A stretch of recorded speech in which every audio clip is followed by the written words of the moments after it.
할렐루야. 새벽을 깨우신 주의 백성들을 예수님의 이름으로 환영하고 사랑하고 축복합니다. 아멘. 아멘. 스가랴 1장부터 14장까지 되어 있는데 1장부터 8장까지가 스가랴가 본 8가지 환상 이야기가 쭉 나오고 9장에 딱 들어오면서 그 가장 유명한 나귀를 타고 오시는 메시아 그리스도, 나귀를 타고 이 땅을 구원하러 오시는 분에 대한 이야기를 하죠. 바로 예수님에 관한 이야기입니다.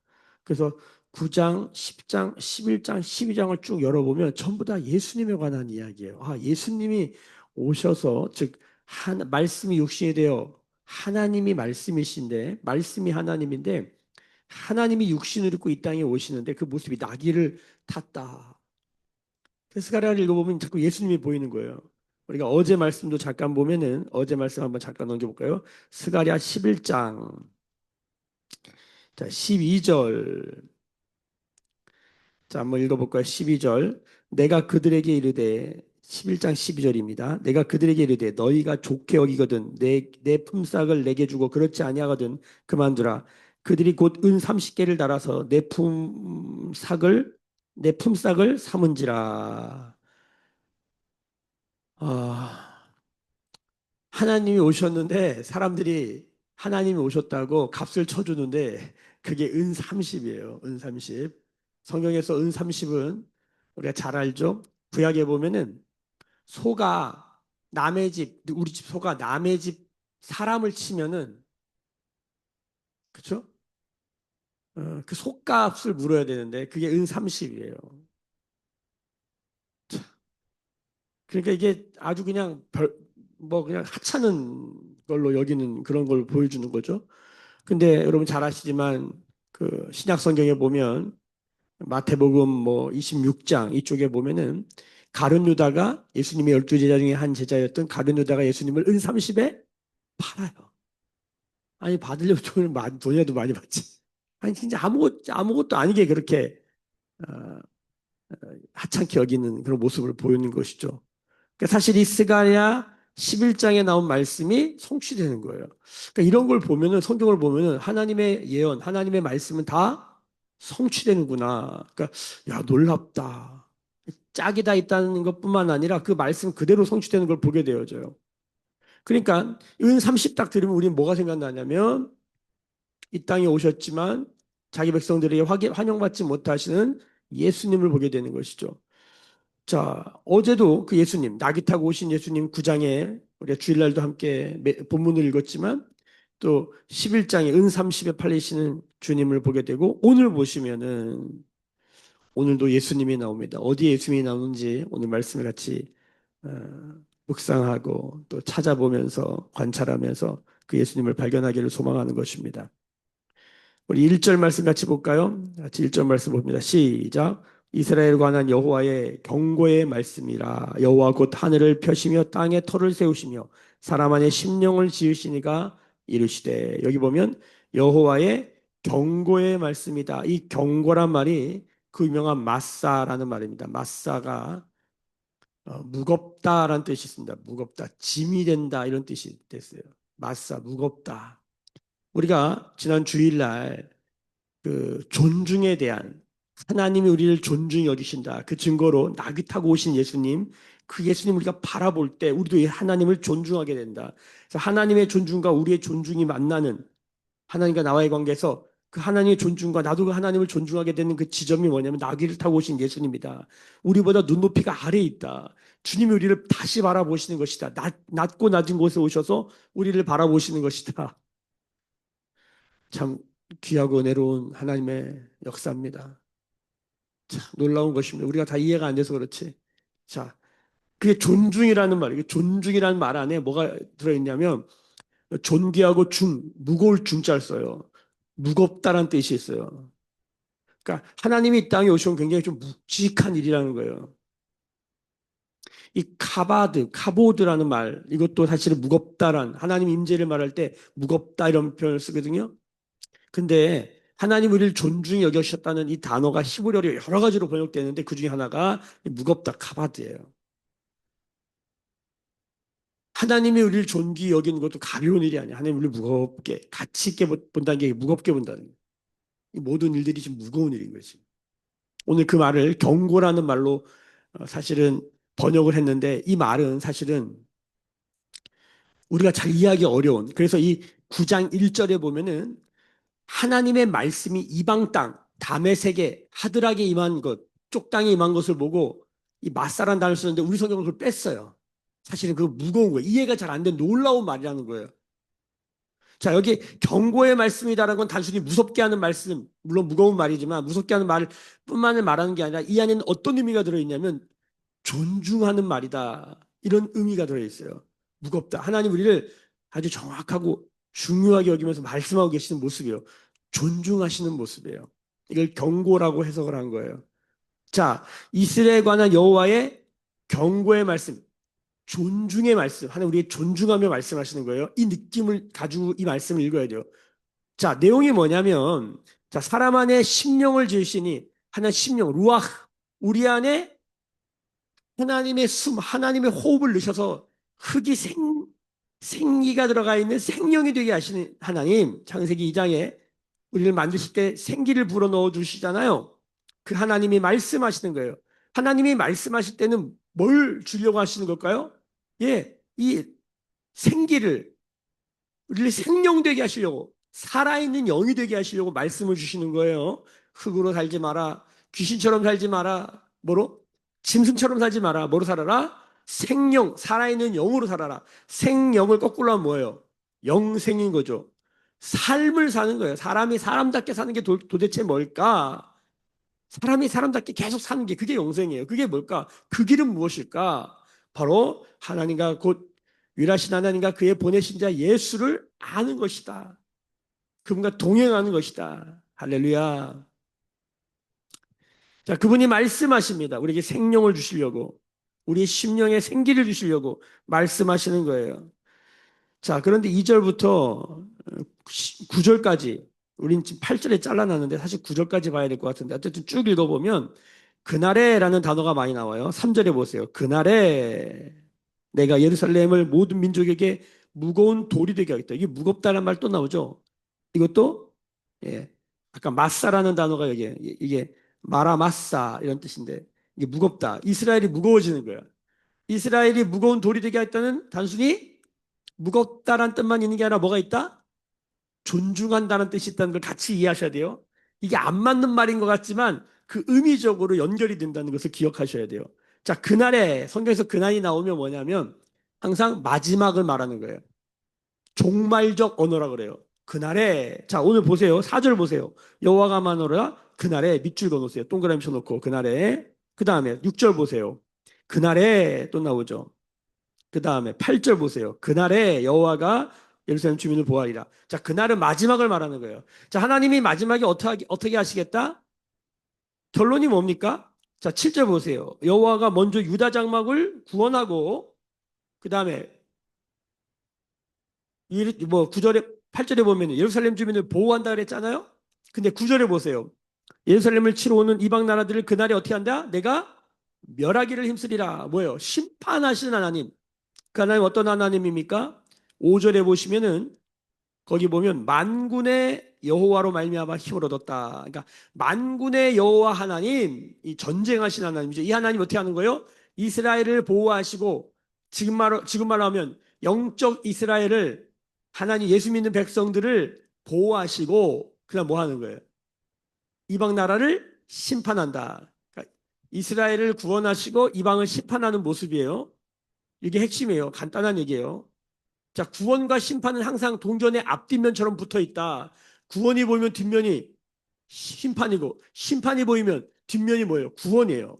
자, 하나님이 뭐요? 이방을 심판하겠다. 이스라엘을 구원하겠다는 것이죠.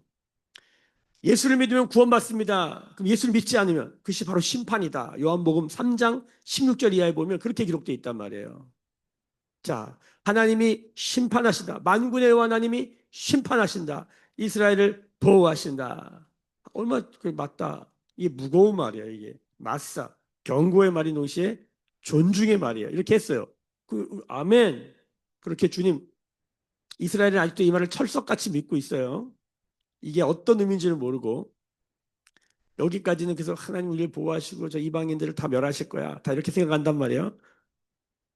예수 믿는 사람 중에서도 그런 분들이 많아요. 도대체 하나님이 우리를 구원하시고 이방을 심판한다는 말이 도대체 구체적으로 무슨 말이냐? 자, 그게 10절입니다. 같이 10절 말씀을 함께 선포하여 읽겠습니다. 시작. 내가 다윗의 집과 예루살렘 주민에게 은총과 간구하는 심령을 부어주리니. 아까 사람 안에 심령을 지으신 이가 만군의 여호와가 구원과 심판을 하시는 그분이 우리한테 뭘 부어주신대요? 은총과 간구하는 힘, 간구하는 심령을 부어주신대. 은총의 영, 간구하는 영을 부어주신대, 우리 마음에. 기도가 축복입니다. 은혜 받기를 소망합니다. 아멘. 자, 근데 문제는 뭐냐면 그 다음에요. 이게 어려운 거예요. 그들이 그 찌른 바 그를 바라보고 그를 위하여 애통하기를 독자를 위하여 애통하듯 하며 그를 위하여 통곡하기를 장자를 위하여 통곡하듯 하여다.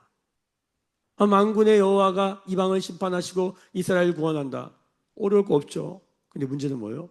갑자기 왜 우리 가운데 은혜의 영을 부어주시고 우리 가운데 간구에 하나님께 간절히 막 기도하게 하는 그런 영을 부어주실까? 이게 도대체 무슨 소리냐 갑자기. 보세요. 그들이 그 찌른 바 그를 바라보고 그들은 뭘까요? 예, 구원받는 이스라엘, 심판받는 이방 족속을 다 포함하는 거예요. 구원받는 이스라엘, 심판받는 이방인. 자, 그들이 그 찌른 바, 뭘 찔렀대? 올해 그를 바라고. 여기서 그는 뭘까요? 지금 말씀하고 계신 여호와 하나님이에요. 하나님이 이스라엘에게 동시에 누구에게? 이방인들이 어떻게 됐다? 찔렸다. 우리는 그냥 알죠. 이분은 누구십니까? 나귀를 타고, 스가랴 말에 의하면 나귀를 타고 오셔서 이스라엘을 온 땅을 구원하시려 이 땅에 오셨는데 은 30에 팔려. 근데 결국 그분의 모습 뭡니까? 찔려요. 하나님이 이스라엘과 이방인들에게 찔려요. 여러분,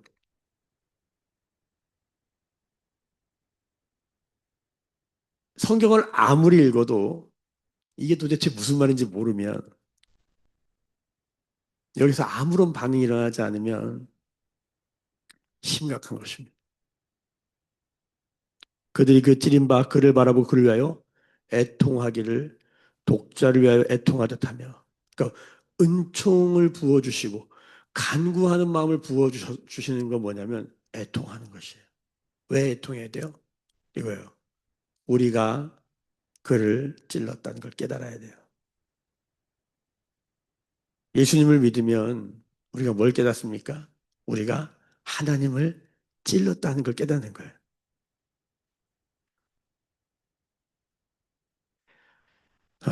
우리가 이런 표현죠. 예수님이 나의 죄를 위하여 죽으셨다는 표현보다 예수님이 나의 죄를 뭐예요? 대신하여 죽은 거예요. 대속물이라고, 대속제물. 예수님이 나를 대신해 죽었다. 왜? 내 죄가 너무 맞사, 무거워요. 하나님이 우리의 죄를 다루시죠. 심판하십니다. 근데 동시에 뭡니까? 우리를 구원하기를 원하세요. 하나님의 구원과 심판의 모습은 뭐냐? 낙이 타고 은삼시에 팔리고 찔리는 모습. 그 예수 그리스도를 통하여 하나님 우리 어떻게 해요? 우리를 구원하시는 동시에 심판하시는 거예요. 그래서 예수님을 보면 우리가 뭘 깨달아야 돼요? 나를 위해, 나를 대신에 찔렸구나. 내가 찔려야 되는데 저분이 찔렸구나. 내가 죽어야 되는데 저분이 죽었구나. 내가 나귀를 타는데 저분이 대신 탔구나. 내가 은삼십에 팔려야 되는데 저분이 대신 팔렸구나. 내가 찔려야 되는데 저분이 찔렸구나. 여러분 여기에서 반응이 일어나야 되는 거예요. 우리가 돈을 잃어버리면, 건강을 잃어버리면, 사랑을 잃어버리면, 가족을 잃어버리면 울잖아요. 성경은 우리가 진짜 울어야 될 게 뭔지를 알려줘요. 그래서 마태복음 5장 3절 산상수훈 이렇게 시작합니다. 심령이 가난한 자는 복이 있다. 이거부터 벌써 가난한 게 복이야? 이해가 잘 안 되는데 그 다음에 뭡니까? 애통하는 자는 복이 있다. 여러분 애통이 왜 복입니까? 왜 애통이 복일까요? 이거를 뭐 여러 가지로 우리 삶에 고난이 오고 어려워서 우리가 눈물 나는 게 그게 복이다. 왜 그 고난의 뒷면에는 하나님의 축복이 있기 때문이다. 이렇게 해석하지만 맞습니다. 고난의 뒷면이 축복입니다.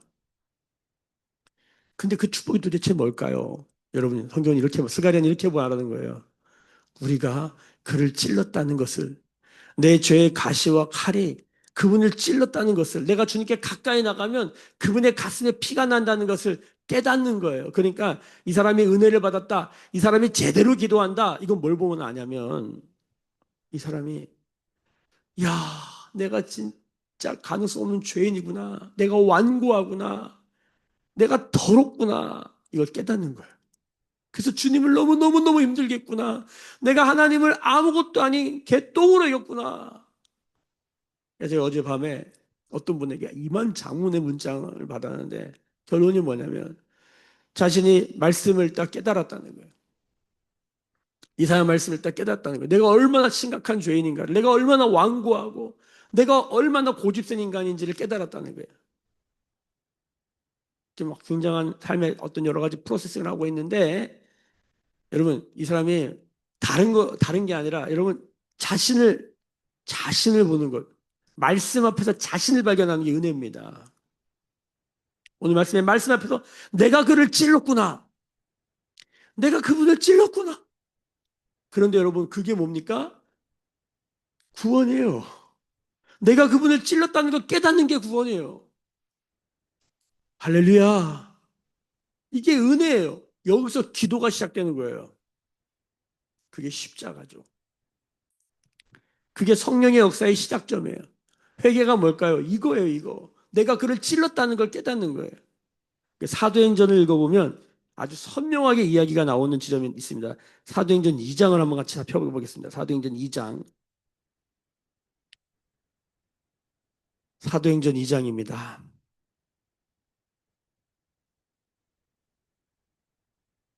사도행전 2장 37절 보세요. 37절 같이 한번 읽어봅시다. 시작. 그들이 이 말을 듣고 마음에 찔려 베드로와 다른 사도들에게 물어 이르되 형제들아 우리가 어찌할꼬 하거늘. 자, 이들이 어떤 말 그러니까 베드로가 설교를 했는데 그 말을 듣고 마음에 찔렸다 그랬어요.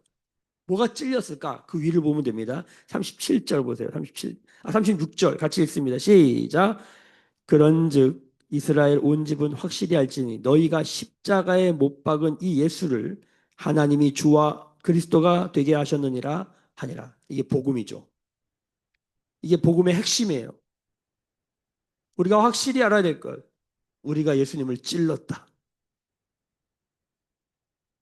십자가죠. 못 박은 거죠. 이 예수를 하나님이 주와 그리스도 메시아가 되게 하셨다. 주 여호와예요. 주님이란 말은 여호와. 퀴리오스 아도나이 여호와. 그리스도 메시아. 기독. 예수가 주와 그리스도로 고백되는 게 신앙의 핵심 아닙니까? 복음의 핵심 아닙니까? 이게 언제 일어나요? 우리가 하나님을 찔렀다는 것, 내가 주님을 십자가에 못 박았다는 것, 다른 표현으로 예수님이 나의 죄를 대신해서 십자가에 달렸다는 것, 나를 대신하여 은사하시며 팔렸다는 것, 나귀를 타고 오셨다는 걸 깨닫는 거예요. 이걸 깨달으면 여기 보면 애통한다, 눈물이 나는 거예요. 이 다음에 이 오늘 스가랴 12장 이 10절 하반절에 보면 통곡한다는 나라예요. 애통과 통곡은 달라요. 애통은 어떤 거냐면 막 머리를 쥐어뜯으면서 내가 왜 그랬지 막 이러면서 우는 걸 애통이라고 그래요. 이 언어를 보면 막 머리를 쥐어뜯는다는 뜻이 있어요. 으아 내가 왜 그랬지 막 이러면서 울어요. 근데 통곡은 뭐냐면 이게 쓰다라는 표현 무겁고 쓰는 거예요. 이거는 영에서 올라오는 울음이 그냥 이 백가죽에서 올라오는 울음이에요. 으아 너무 쓴 울음. 굉장히 무거운 거죠. 마사 마라.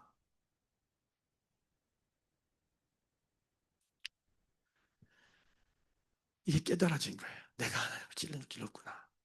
그러니까 스가랴를 읽으면서 구약 성경이 마지막이잖아요. 다음이 말라기 나오는데 이제 12장, 13장, 14장이면 끝나요. 구약의 마지막에서 반드시 우리가 깨달아야 될 게 뭐냐? 구약 성경 읽으면서 바로 이걸 깨달아야 돼요. 우리가 그분을 찔렀다. 그분이 우리를 구원하러 오셨는데, 우리를 보호하러 오셨는데, 우리를 위하여 오셨는데, 야, 은 30 던져주고. 이거면 돼요? 이러고 있는 거예요. 말이 안 되는 얘기죠. 부모가 자식을 위하여 자신의 삶을 다 드렸는데, 자식이 와가지고 용돈 던져주면서, 이거면 돼요? 뭐 이러는 모습. 이게, 이 버르장머리, 이걸 뭐라 그래, 우리가. 이런 자식을 뭐라 그래. 이걸 뭐라 그래. 이건 탕자받아도 못한 놈이죠. 물론 탕자는 더 나쁜 놈이죠. 왜냐면 아버지 죽고 그 재산 달라고 그런 놈이니까. 우리가 그러거든요. 하나님한테. 하나님 우리를 도우시러 오고, 우리를 사랑한다고 말씀, 우리를 존중해 주시는데, 우리는 하나님을 개떡같이 여기는 거예요. 그리고 은삼십 던져주고, 낙엽 타고 온다고 우습게 보고. 아, 예수님이 막 능력이면, 아니, 저기, 어? 롯데타워 막 짓고 막 그냥, 연봉 높고 막 그냥 땅 많이 가지고 막 지식이 대단하고 높은 지에서 벌벌벌 떨고, 하나님을 우습게 여기는 거예요.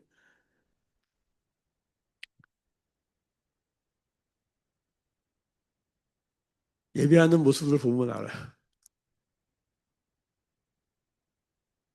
그러니까 집에서도 보면 아버지가 그냥 매일 그냥 돈 벌어 오고, 그냥 아버지는 항상 그냥 이렇게 그냥 그저 그렇고, 그러니까 애들도 그렇고 엄마도 그렇고 그냥 아버지는 뭐 있으나 마나한 존재고 뭐 그냥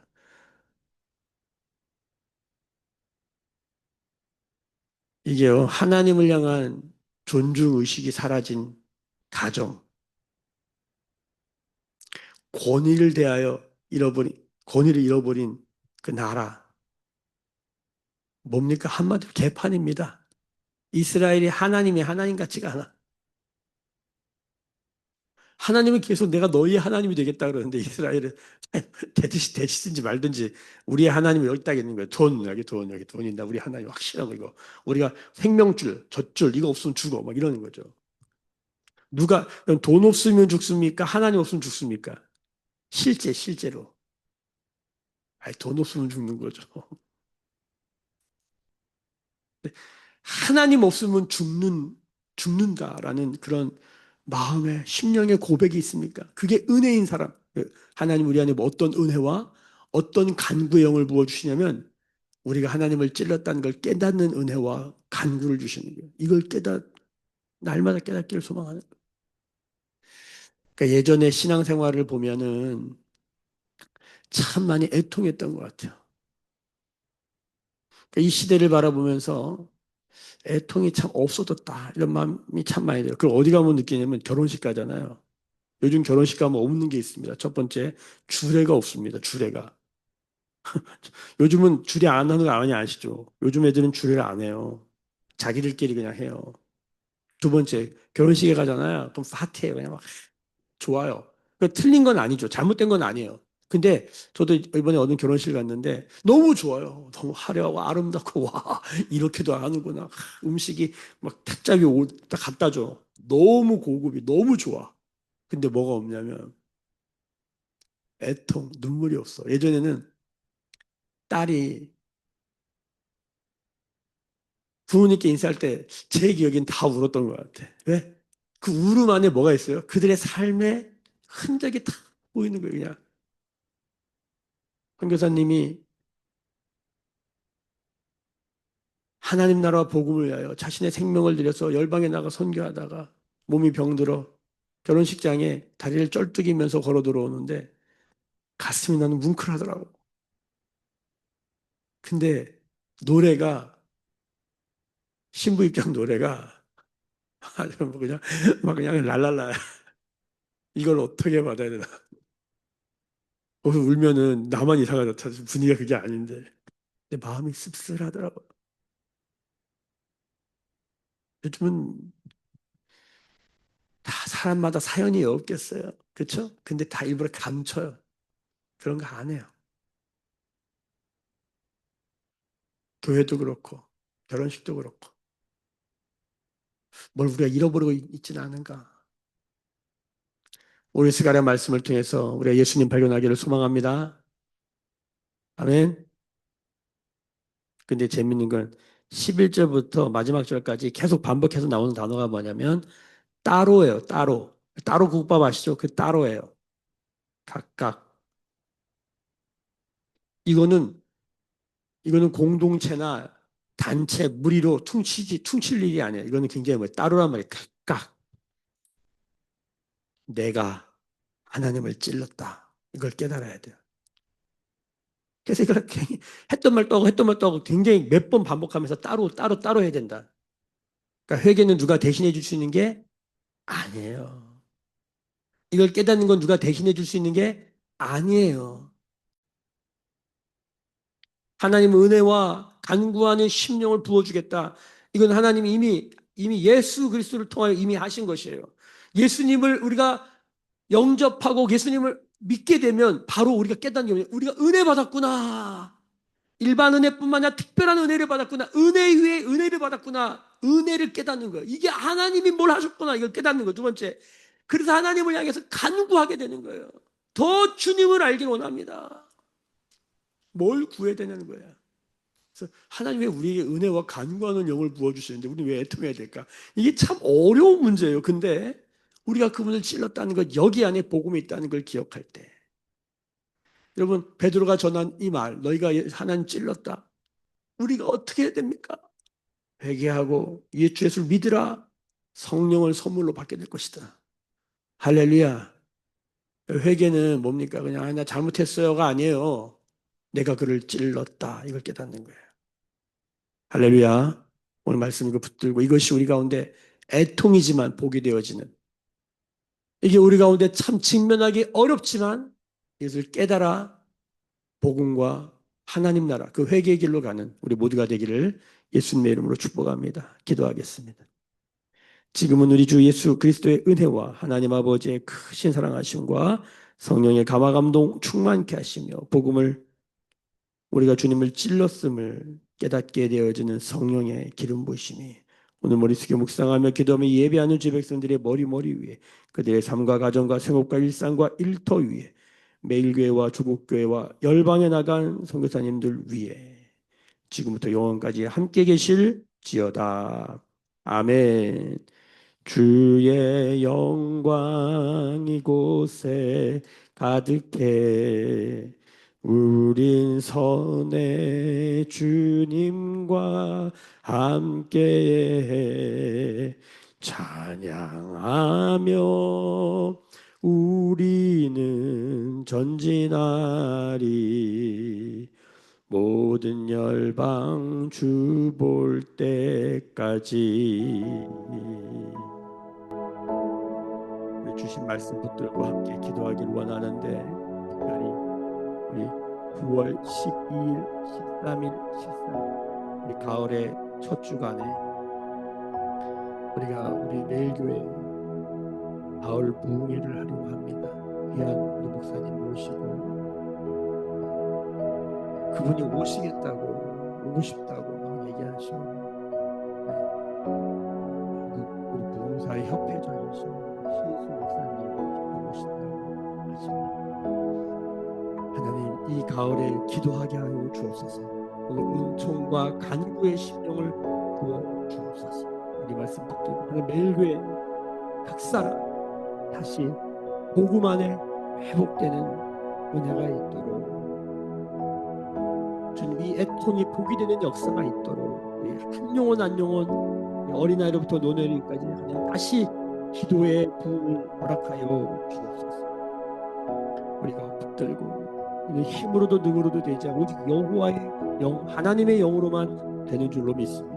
주여 우리는 긍휼히 여겨 주옵소서. 우리는 할 수 없습니다. 우리는 깨달을 수 없습니다. 주님 우리 가운데 은혜를 부어 주옵소서. 우리 같이 교회를 위해서 같이 기도하십시다. 가을 부흥회를 위해서 같이 기도하십시다. 우리 함께 우리 몸이 연약한 영혼들을 기도하십시다. 이렇게 기도하고 자유롭게 흩어지시 축복합니다. 우리 부르짖어 기도하십니다. 주여